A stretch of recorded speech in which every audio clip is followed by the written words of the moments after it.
22 గంటల క్రిందట కొండా సురేఖ మాట్లాడిన మాటలకు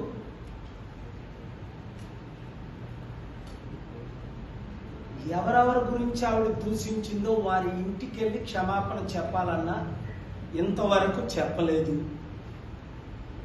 2 పోలీసు డీజీపీ వారి మీద కేసు పెట్టి ఇన్వెస్టిగేట్ చేయమన్నా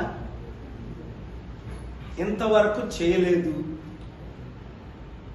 కనుక ఆనరబుల్ జస్టిస్ని any courageous justice should take this as a suo motu. ఎందుకంటే ఇప్పుడు వెకేషన్ కోర్టు ఉంది కనుక 14 వరకు నేను అఫీషియల్స్తో మాట్లాడాను. ఇది హౌస్ మోషన్ వేయడానికి లేదు కనుక రిజిస్టర్ జ్యుడిషియల్ గారి ద్వారా నేను 14 తర్వాత దీన్ని నేను పబ్లిక్ ఇంట్రెస్ట్ లిటిగేషన్ కింద కేసు ఫైల్ చేస్తున్నాను.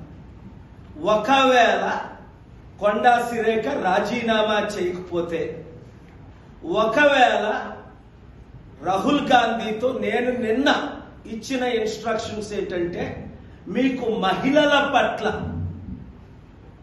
50% ఉన్న దేశంలో ఉన్న మహిళల పట్ల గౌరవం ఉంటే, భక్తి ఉంటే వెంటనే మీరు కొండా సురేఖను మంత్రి పదవి నుంచి తొలగించండి, కాంగ్రెస్ పార్టీ నుంచి కాదు అని కండిషన్ పెట్టాను. టిపిసిసి కొత్తగా ఎవరో ఒక ఆయన ప్రెసిడెంట్ అయ్యాడట.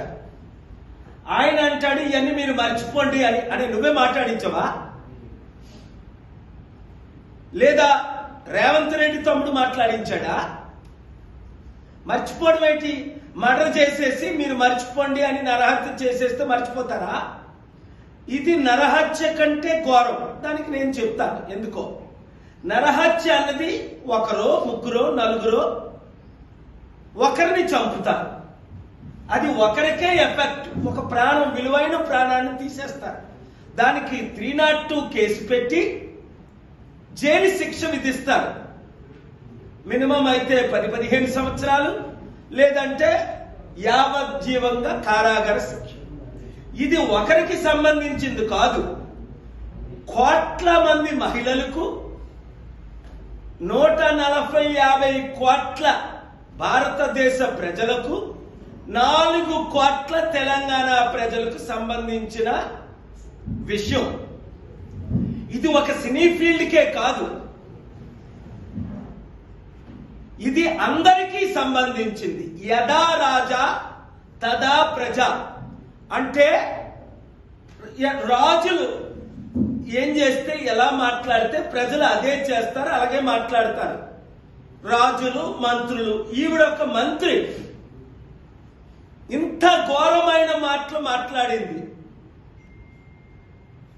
ఒకరిని ఇన్సల్ట్ చేసే కాదు, సమంతనే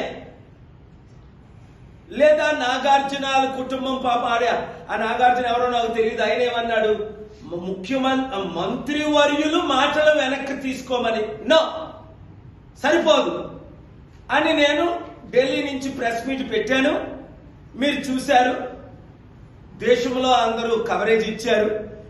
ఇది నువ్వు వెనక్కి తీసుకున్నా, ఆవిడ వెనక్కి తీసుకున్నా, నేను వెనక్కి తీసుకోను. నేను కేసేస్తాను. ఎందుకు?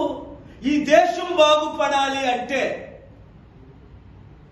మన రాష్ట్రాలు బాగుపడాలి అంటే పొలిటికల్ కరప్షన్ ఎండ్ అవ్వాలి అని ఆనరబుల్ సుప్రీంకోర్టులో, ఆనరబుల్ తెలంగాణ హైకోర్టులో, ఆనరబుల్ ఏపీ హైకోర్టులో నేను వాదిస్తున్న వాదనలే అది.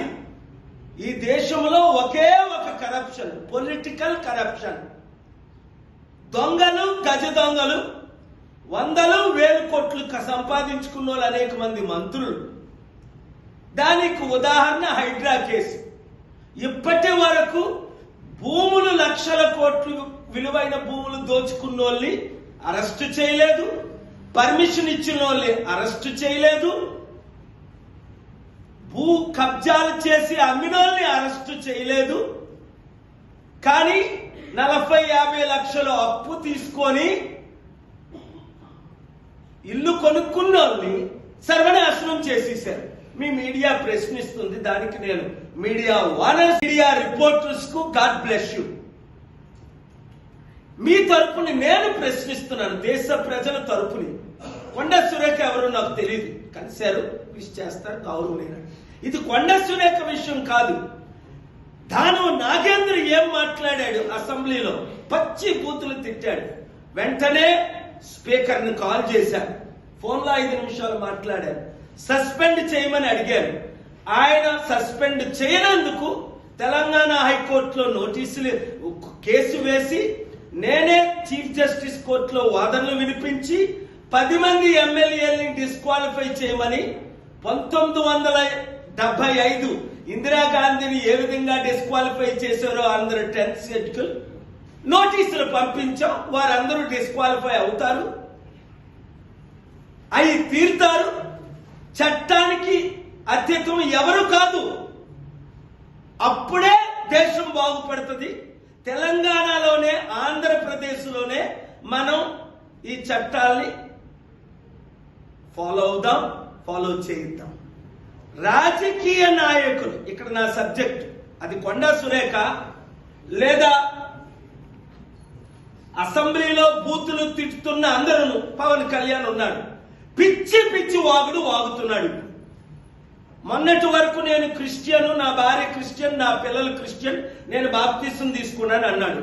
ఇప్పుడు నోరిప్పితే సనాతన ధర్మం అంటున్నాడు. హిందువులందరూ ఆయన తిడుతున్నారు. ముస్లిం అంటే నాకు భక్తి, బీఫ్ తినడంలో తప్పు లేదు, నేను తింటాను అన్నాడు.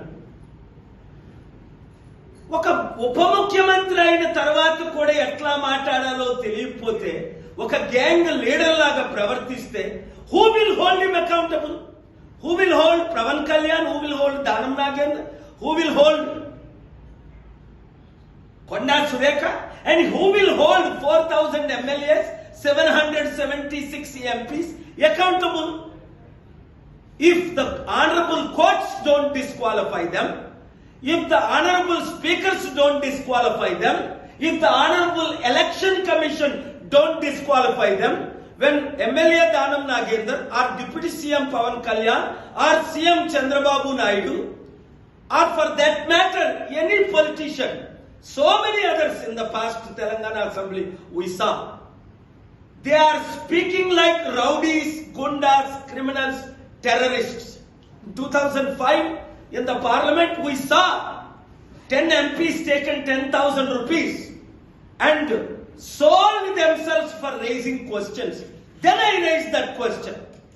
But India is not changed, it is going bad to worst in the last 78 years. Therefore, I have approached the Almighty God, inspired me to approach the Honorable Supreme Court of India, whether it is Laddu controversy, Honorable Telangana High Court and AP High Court. Therefore, let us defeat these MLAs and MPs, bring change in our country, hold them accountable, whether it is Konda Surekha comment about Samantha, or Danam Nagendra comments about others, or Deputy CM Chandrababu Naidu comments about Laddu, unnecessary creating controversy, which is against the constitution, disturbing peace and harmony, creating division between Hindu, Muslim, Christians.